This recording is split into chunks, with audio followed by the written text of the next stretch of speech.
دايما كان بيجي في بالي هي ليه الصلاة هي الفرض الوحيد اللي اتفرض في السماء السابعة، لحد ما لقيت شيخ بيقول لأن ده من علو مكانتها. وكان بيجي في بالي دايما ليه الصلاة اسمها صلاة، يعني في حكمة في كده، لحد ما لقيت جواب لشيخ بيقول لأنها الصلة بين العبد وربه. وكان بيجي في بالي دايما ليه فيها ركوع وسجود، يعني ليه ما نفضلش نصلي واحنا واقفين، لحد ما عرفت ان ذنوبنا اللي بنعملها بتبقى مكانها على راسنا وعلى كتافنا، فلما بنيجي نركع ونسجد الذنوب بتاعتنا بتقع من علينا.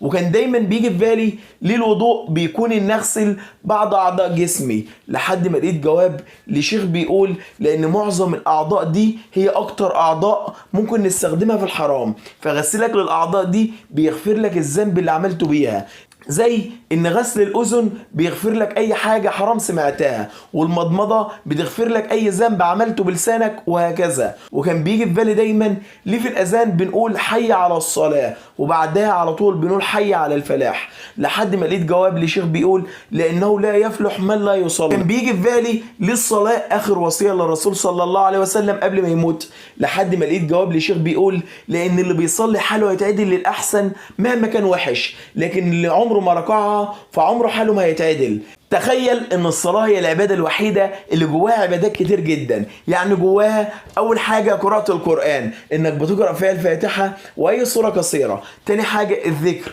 لانك بتسبح فيها ربنا في الركوع والسجود، بتكبر في الصلاة في البداية وفي اول كل ركعة، كمان بتحمد فيها ربنا عند الرفع من الركوع، وبتستغفر فيها ربنا بين كل سجدتين. تالت حاجة الصلاة على سيدنا محمد صلى الله عليه وسلم لانك بتصلي عليه في التشهد الاخير. رابع حاجة انك بتدعي في السجود وقبل السلام. تخيل كمان ان فيها جميع اركان الاسلام، فيها الشهادة لانك بتقولها في التشهد الاول. تاني حاجة الصيام لانك بتكون ممتنع عن الاكل والشرب وبعض المباحات. تالت حاجة الزكاة لان الصلاة بتاخد من وقتك اللي ممكن المفروض تكون بتشتغل فيه او بتذاكر فيه علشان يطلع لك بعد كده راتب وتقدر تطلع منه زكاة. رابع حاجة الحج لانك بتستقبل القبلة، يعني بتستقبل مكان الكعبة. اقم صلاتك واستشعرها واخشع فيها، الصلاة راحة ليك مش حمل عليك.